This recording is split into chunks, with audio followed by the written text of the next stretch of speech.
we need to spend the time to understand what our options are. What does the system want from us, and what have we been brainwashed? So a simple example, since we're talking about money, how much should a wedding cost? And the answer is exactly as much as your best friend, but a little more, right? That there's no absolute law about how much you're supposed to spend to get married, but people spend way more than they should because they're in a system, the wedding industrial complex, that pushes them to fit in.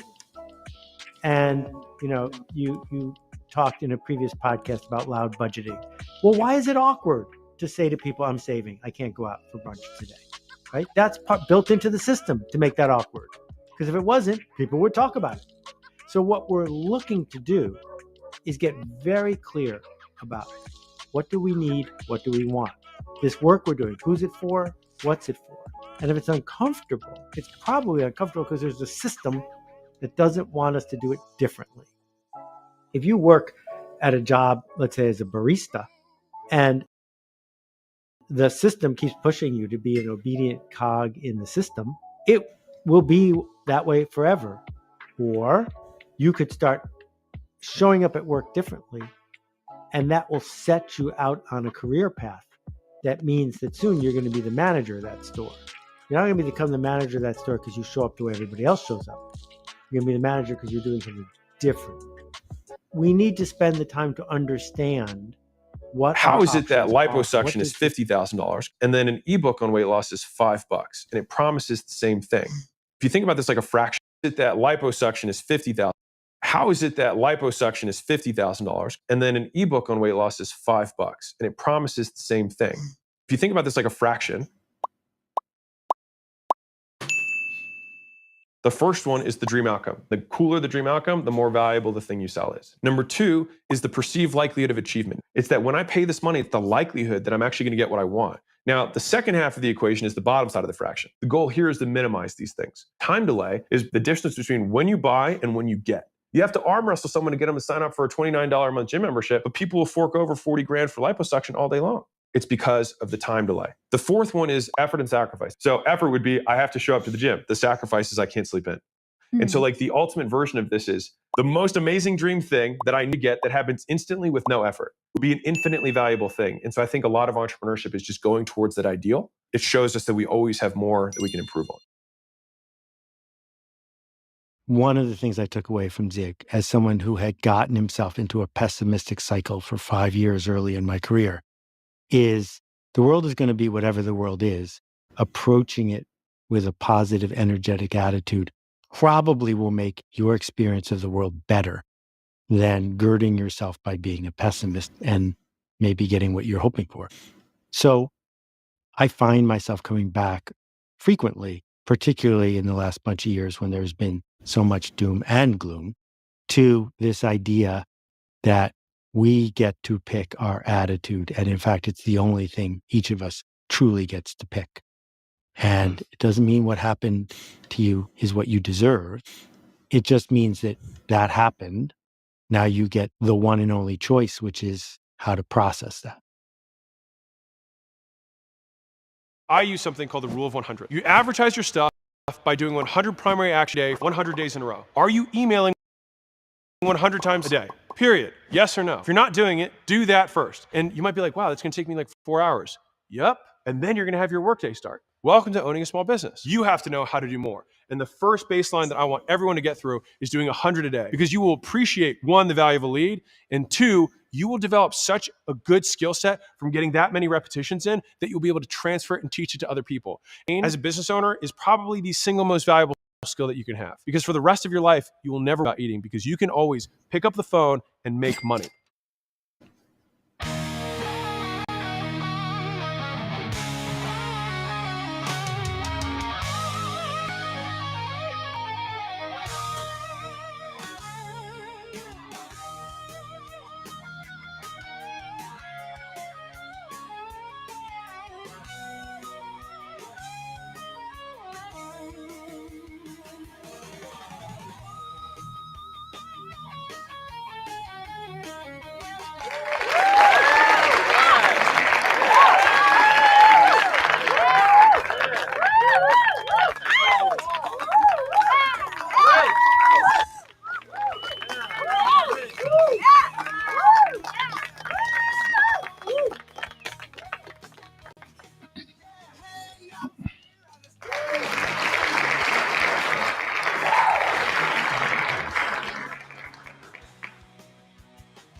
All right.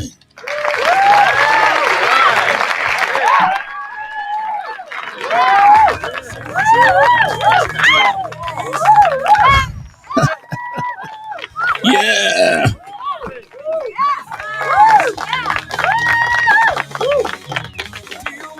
Down there, I brave this road. We can bring down the hard rock. Maybe throw in some chill music. What do you say? All right. So we are gonna be checking out the the Alex Hormozi slash Seth Godin plan, man. Yeah. So the deal is with Seth, right? With Seth is all about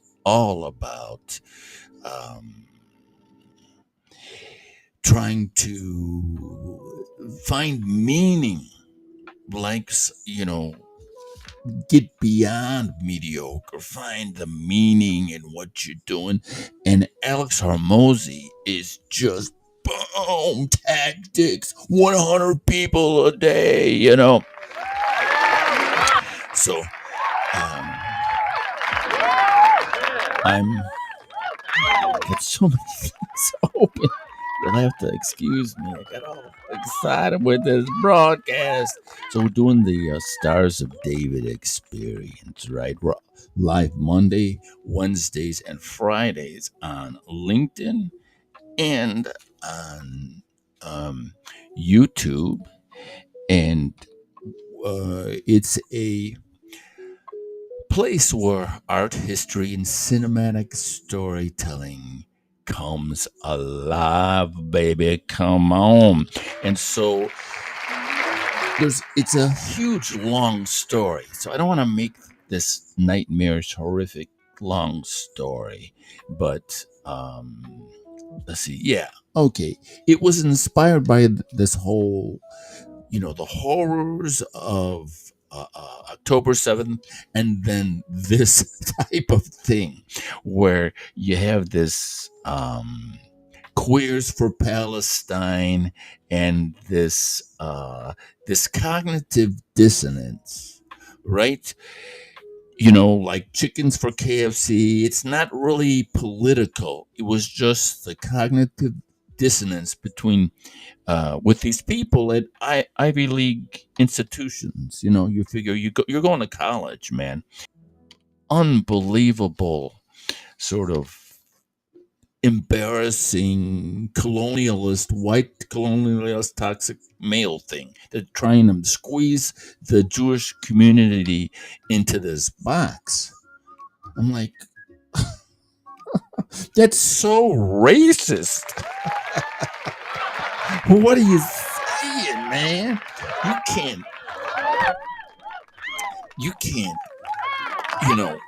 squish this ancient culture in your new little crybaby box, man. It's so unbelievable. All you gotta do is look at a map of the Middle East. Like, here's Israel, and the rest is just all Islamic territory. So it's just so unbelievably stupid.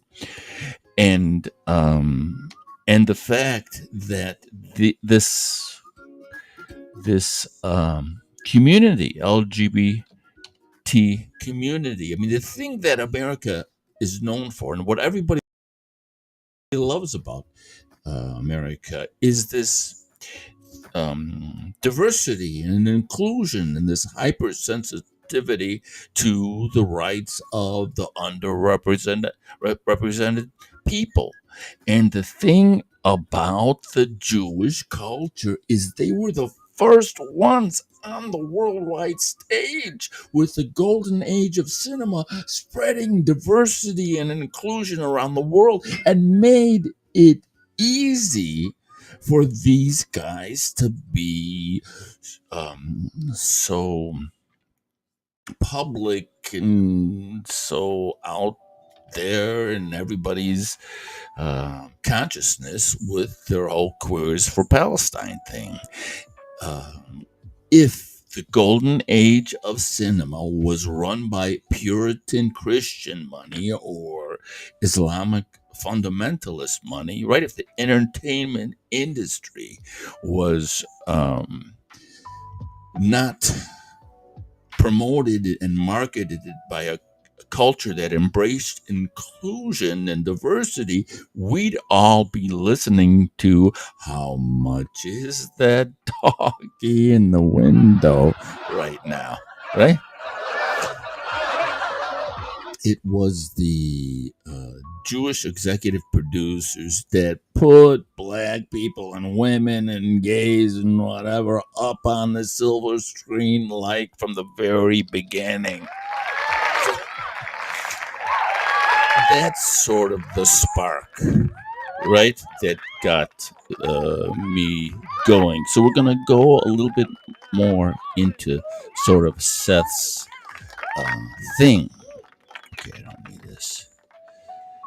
Like my man Seth was talking, so we're gonna do a quick little PowerPoint from the first slide.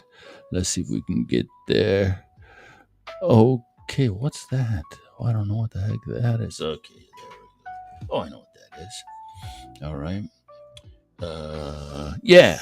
So let's try to do something that's not horrifically boring. Okay, yeah. So in Judaism, we have the Jerusalem, right? Christians, we got the Vatican. In Islamic world, we've got Mecca. But for the artist, what do we have? We've got Paris, man. Come on, let's give it a. Where's my claps? Let's give it.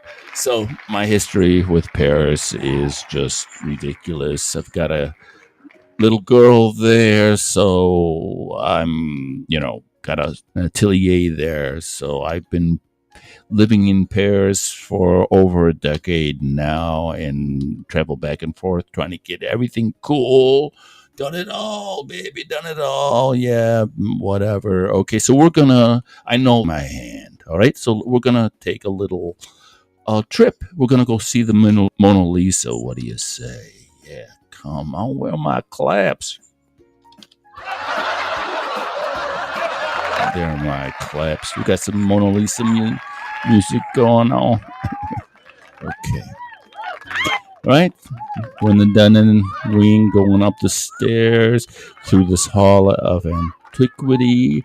And there's Nike, the winged goddess of Samothrace. It was where the Nike logo was born. Okay. Right? The victory. Statue of Victory. So we're level 1. You are there. All right. So we're going around there.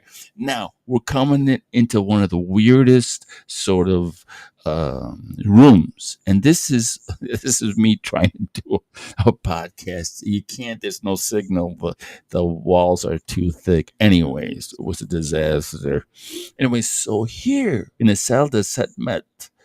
All right, the 7 meters salon here. We have some of the most scariest, horrific pictures of Jesus ever, seen to mankind. Right? I know it's like, what are you trying to do, man? What's with the,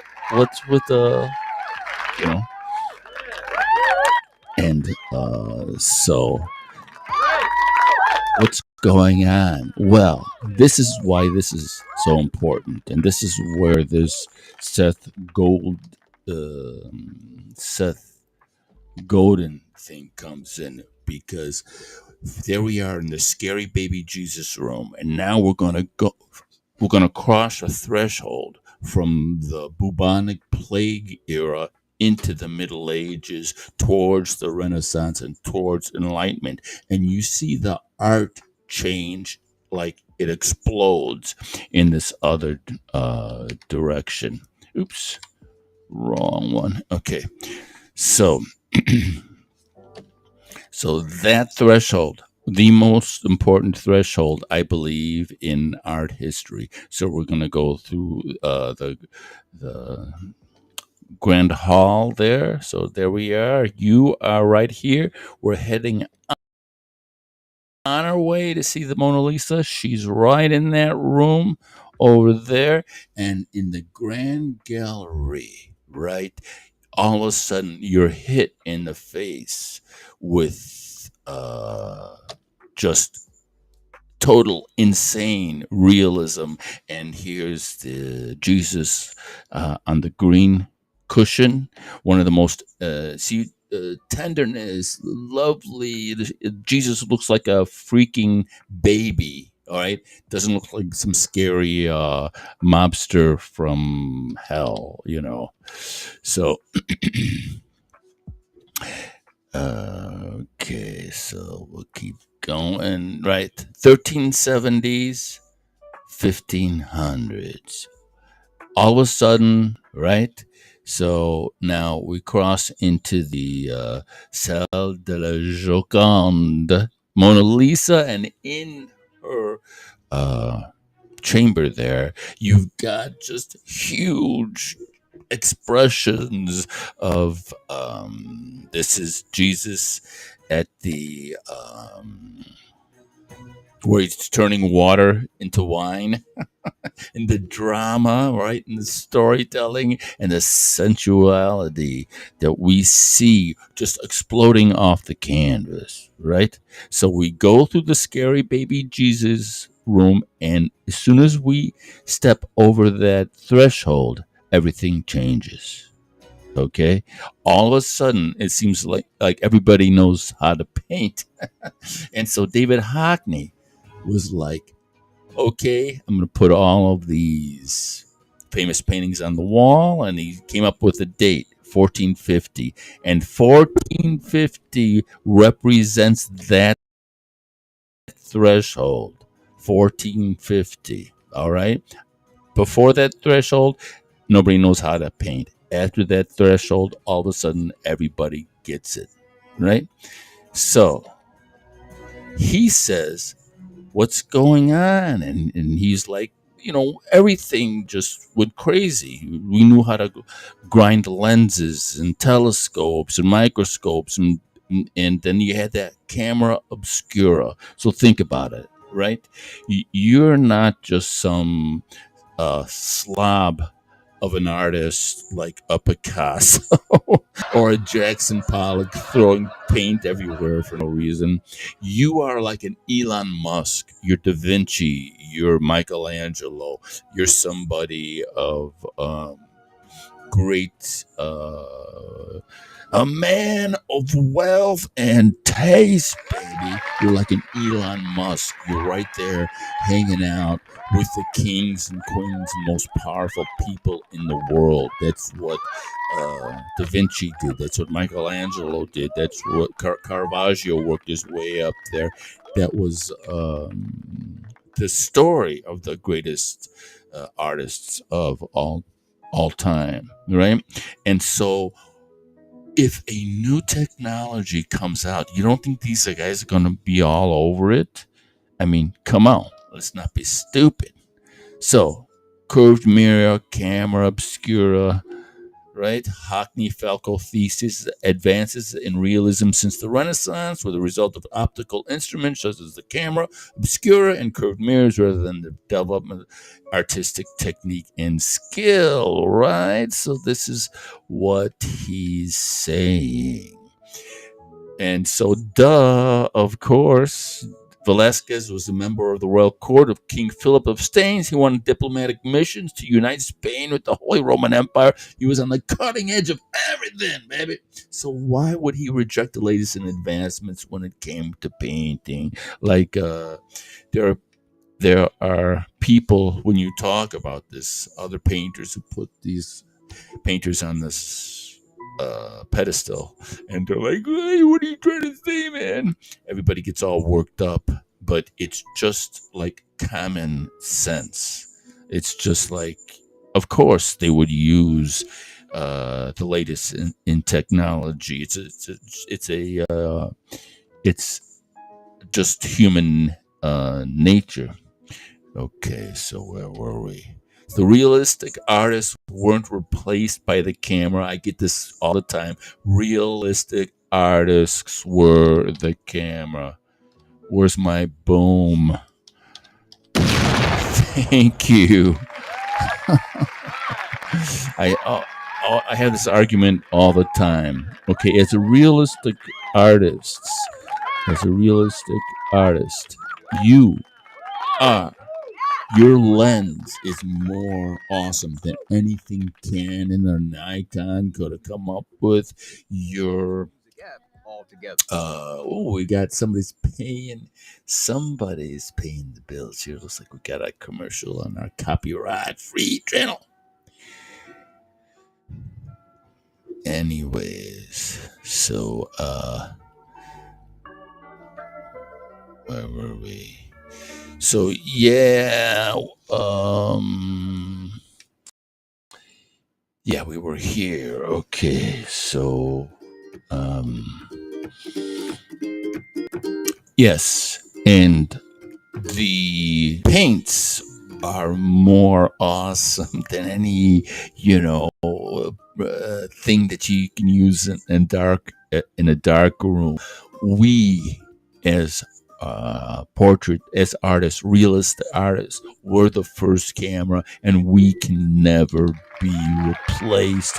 Get that through your head, modern art babies. So, okay, 1938. This is the part where I'm different, and I'm doing the Seth Godin thing.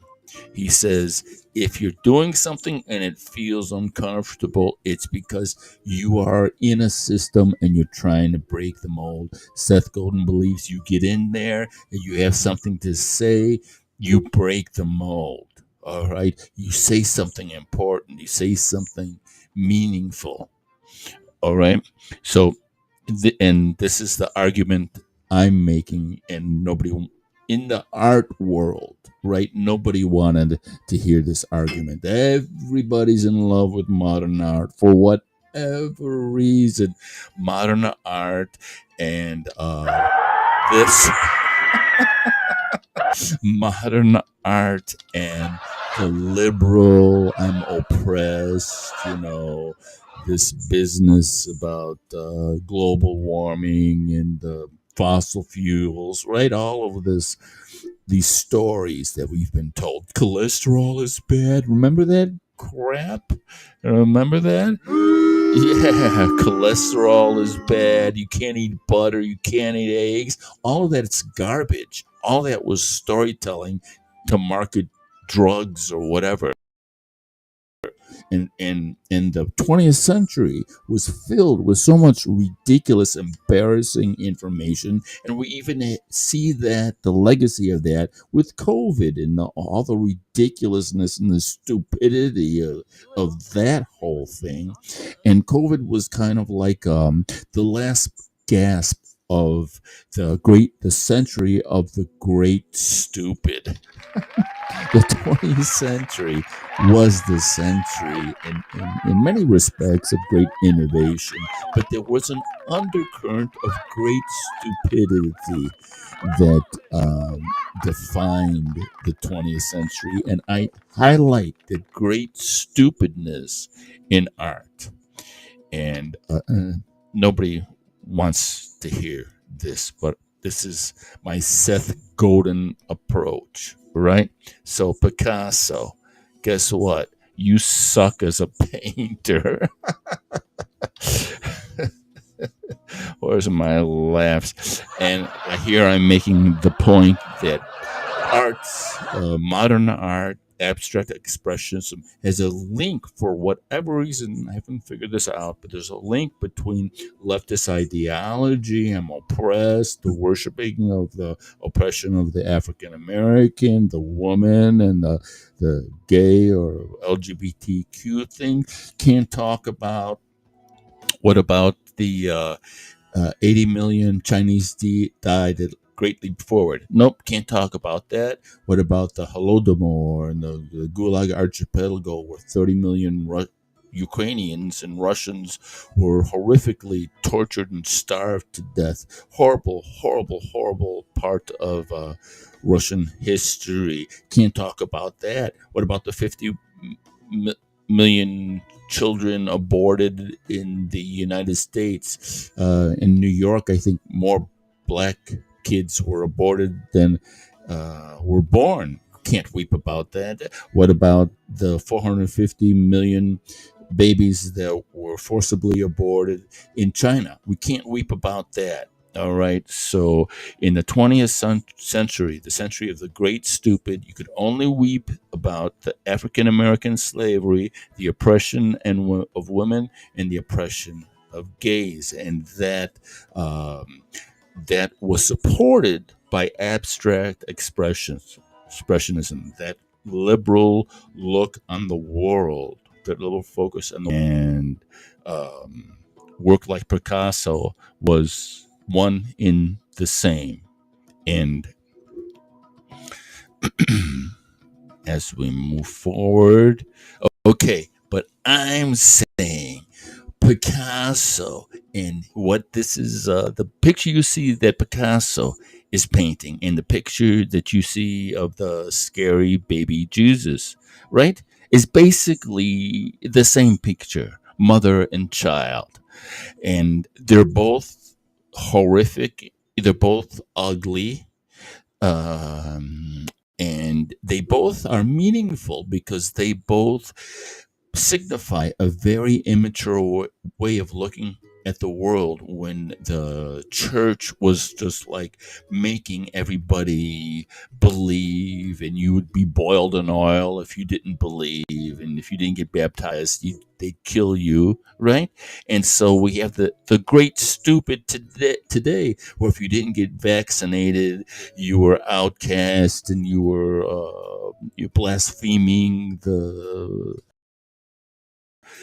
medical establishment. So the medieval work of that room that we saw with the scary baby Jesus has the same artistic value as abstract expressionism, kind of representing two great stupid movements in American history. Okay, so this was the revolution, groundbreaking, because this is like bioavailable.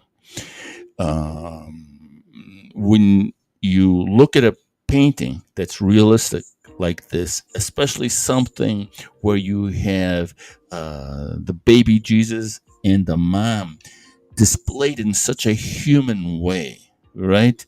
The way she's looking at baby Jesus, the way baby Jesus looks like a baby, right? Looks like the cheeks of the kid look like feet look like baby feet. And this was the revolution. This was the thing that what I say and what I can prove is realistic art is bioavailable, in the sense that you're using tone and using the way the eye works and the way the brain sees and perceives things, like the face and so on and so forth, that this bioavailability is a superior, enlightened way of looking at and perceiving art, right? and enjoying art. So 1938, 1370, same type of artwork.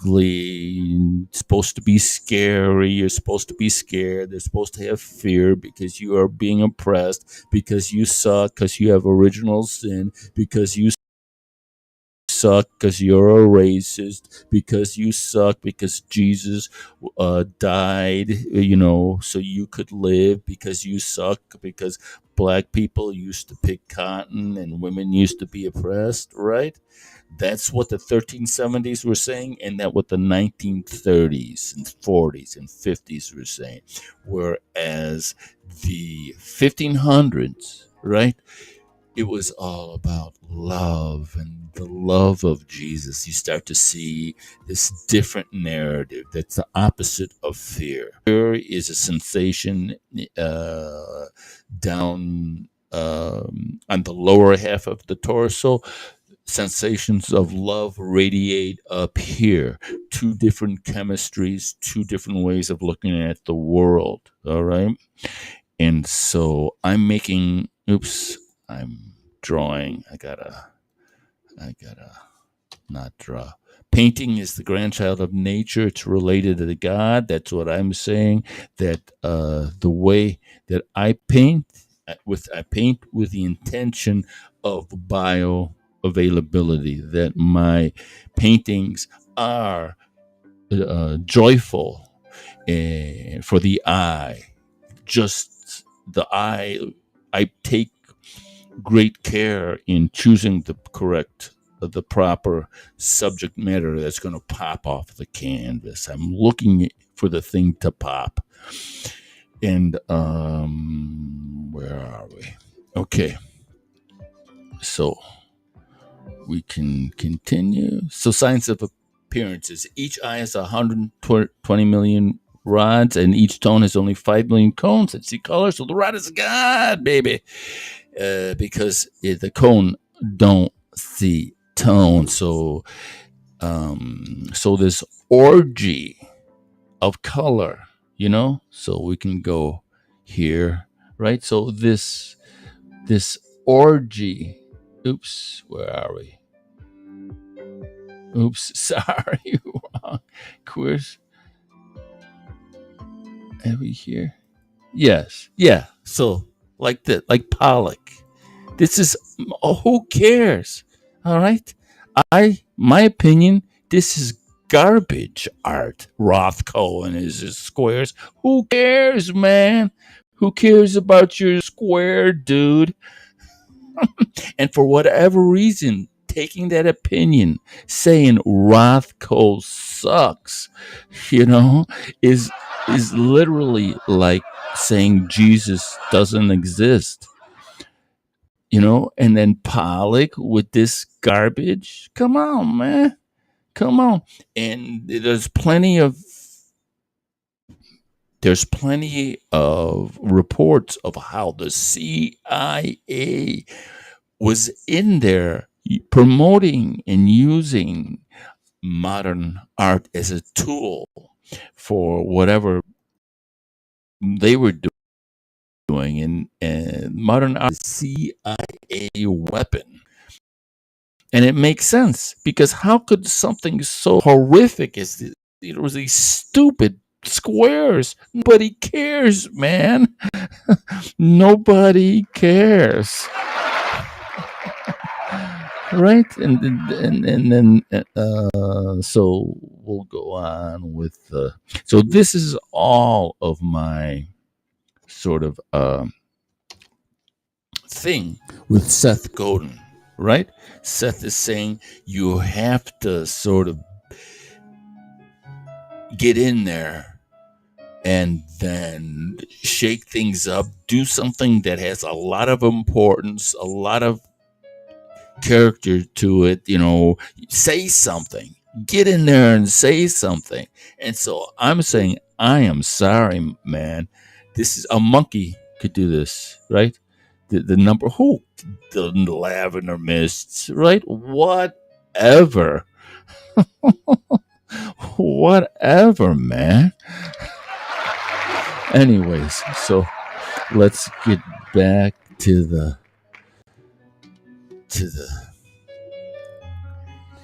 all right. Yeah. So, science of appearances.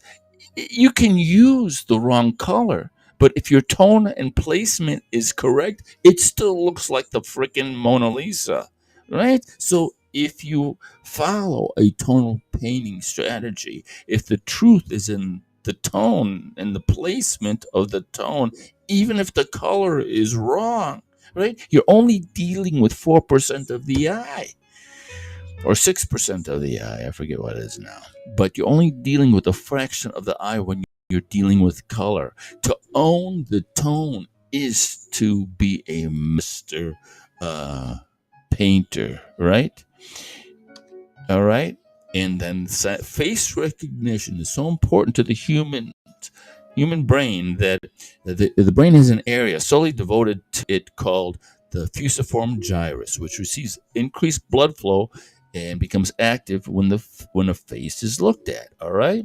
So well-painted portrait has power. It's a scientific fact, and not only that, we figured out that a hit of dopamine is released every time a eyeball sees a face. That's why a baby will look up at the mom and smile, because it's getting a hit of dopamine in its little brain. And so portraiture has a power way, way, way beyond any of this monkey painting or any of it just doesn't compare. Portrait painting, realistic painting does not compare on a level as far as the eye is concerned and as far as the brain concerned. All right? And all right. So once again, this is part of my positioning myself, and I've been saying this for like decades. But the reason I can say this now is because of the cognitive dissonance that is just so in your face. It's just like, no, Queers for Palestine does not make sense, man. You know? Queers for Palestine is like chickens for KFC. You know, I'm not even saying from a political level, just from a cognitive dissonance standpoint, it does not make sense. And, you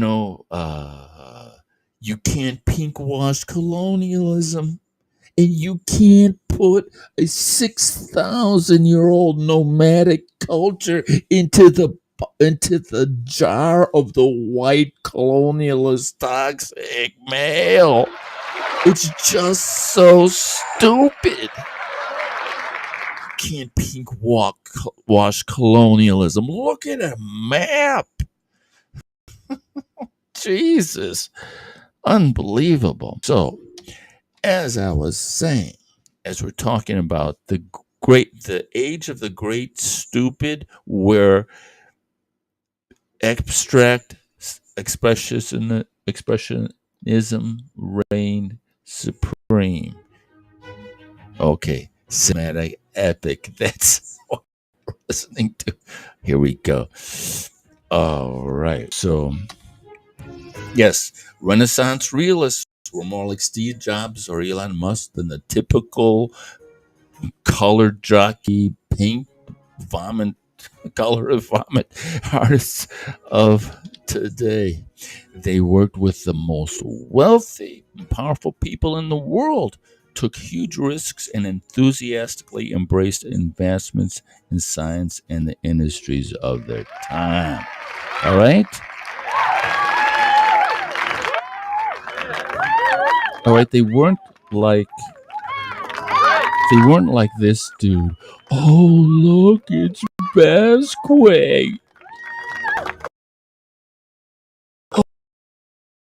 Oh, look at him. Oh,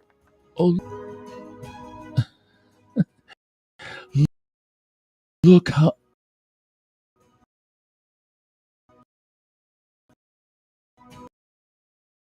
look oh, oh wow, look at his chaotic. Oh, look at him be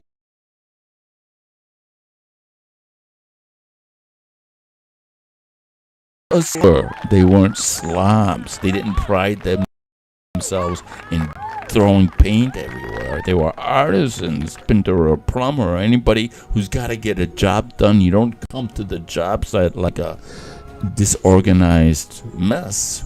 All right, so Musk and Jobs work with the most wealthy and powerful people in the world, took huge risks. Okay, so that's the argument I'll be making. So this, right?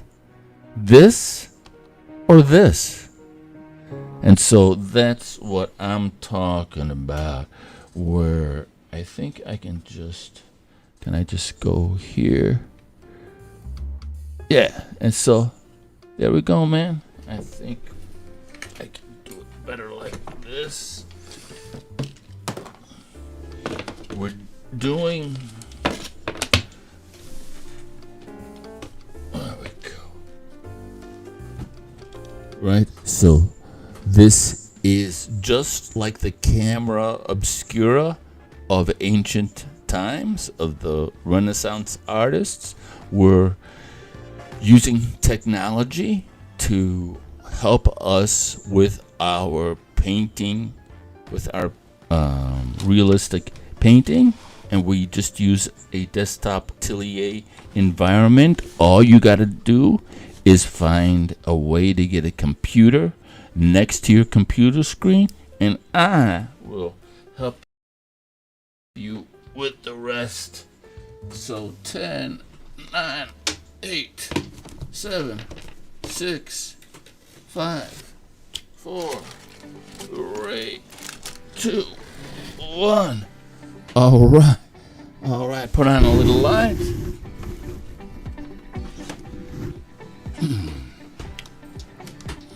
And that, my friends, deserves a little bit of applause. This is about, I don't know, maybe an hour's worth of work. We like to turn it upside down like this. And then do I have it? Did I pull it up I don't think I have the actual present. Anyways, so instead of this present, well, maybe I can just pull it up here.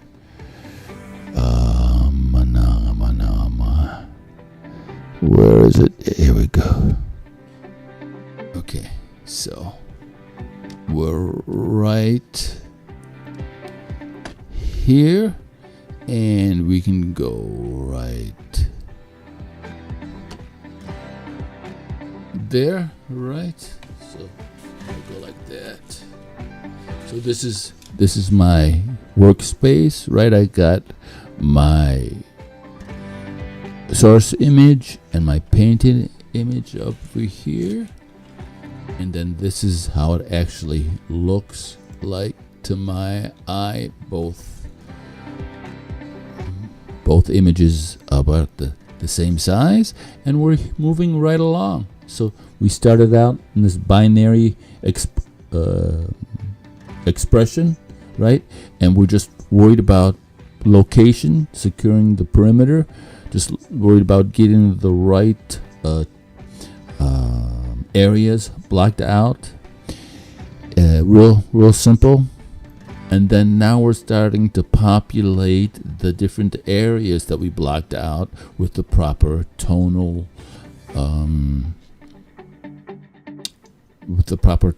values. All right. And so then we've got a grid here that's it's either manual that we put in or something like this. Right. I don't know if you can see that, but PowerPoint has its own grid, so you can actually make sure you're in the right place. And then we bring the values up. We increase the brightness, and then at the last minute, we turn it around and we go, damn, we're good. We so good at the painting.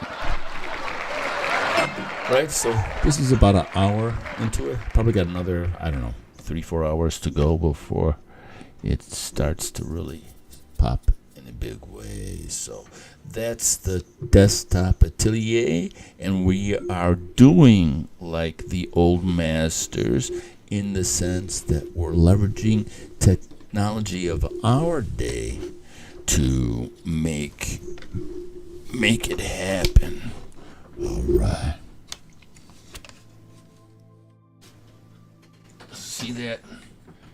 60-second atelier, baby. All right. So I can take this down back to our presentation. Yeah, so this or this? Really? I mean, come on. This is the art studio of the great stupid.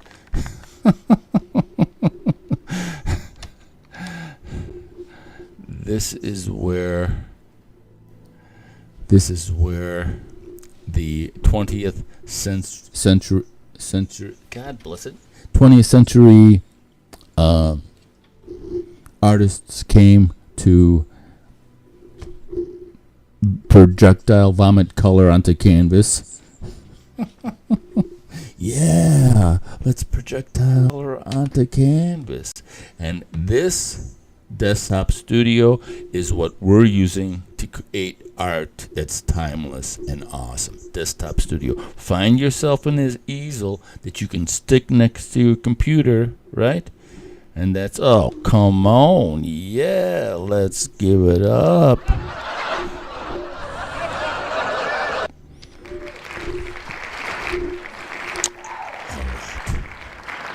So that is the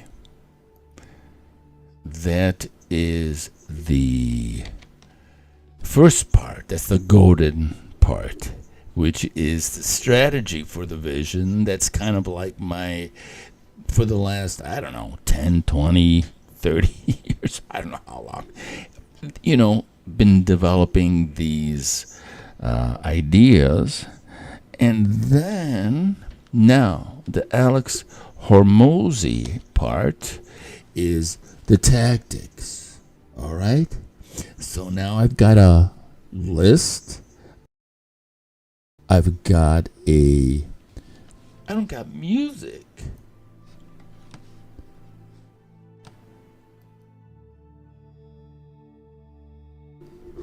Let me get my music going. I apologize for the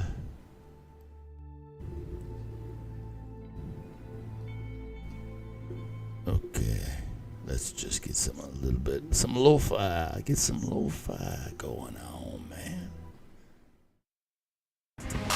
Oh, commercial. Wherever you go. So we'll see. I got just YouTube music, and so these are all supposed to be. Nope. We'll see.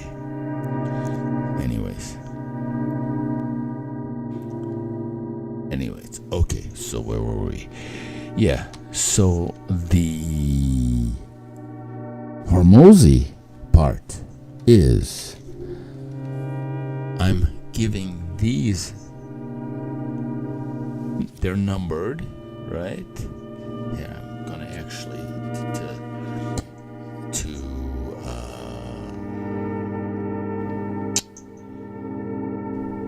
so I don't have to deal with the green screen. Okay. Can you see? All right. This is $100 value. It's $1 a centimeter squared. It has a front and a back, right? And it's numbered. I don't know if you can see the number.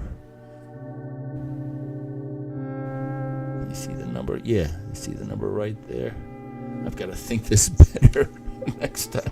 Let's see if we can get it in the light. Okay, so there's the serial number, right? This is my logo, and in the original painting, it's actually gold leaf. So it's signed, it's numbered. It's $100 value, $1. I sell these for $1 a centimeter squared, right? And so we can go to my website, and we can go to here, and we can see the print collection and available formats, right? Intimate, salon collection. This is the right here. This is what I'm away, and I'm giving this away. See, it's 9 by 9 centimeters, $81 value. I'm giving this away to anyone who will agree to an interview on my podcast. Okay, so I'm going to be around the world of all types of gallery owners and people who, my tribe, right? So people who are interested, as I am, in fighting anti-Semitism, people who are into realistic art, into old movies, right? Anybody who will do an interview with me on this broadcast will do it on Zoom, and I'll just present it like I presented. So we'll do it on Zoom privately. You'll take a look. You'll say, okay, yeah, that's cool, Liam, no problem. As soon as you say that, this goes in the mail to you, and then we just like I played right at the beginning of the broadcast. I'll present our broadcast like this. I'll be like, yeah, and so now let's say hello to my friend. We had this broadcast, and so we'll play the Zoom interview, right? And so those who are a part of this adventure, so this is totally 100% Alex Hormozi. He says, give things away for free.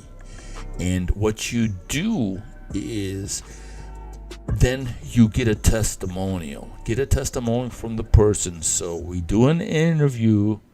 I give this to the person who's a part of the interview, and then I'm going to ask them for a testimonial on how much you enjoyed being interviewed by me, and then how much you enjoyed having this numbered museum quality, one of a kind print, miniature print, right? And so this is part of the intimate collection series. All right. This is 100% Alex Hormozi. 1,000,000% Alex Hormozi giving this away. And I'm going to be he says like 100 people, 100 emails. So I'm going to send out 100 emails saying, I have this gift. I want to interview you. All right. So that, I think, is it. The Godin-Hormozi combination marketing thing. So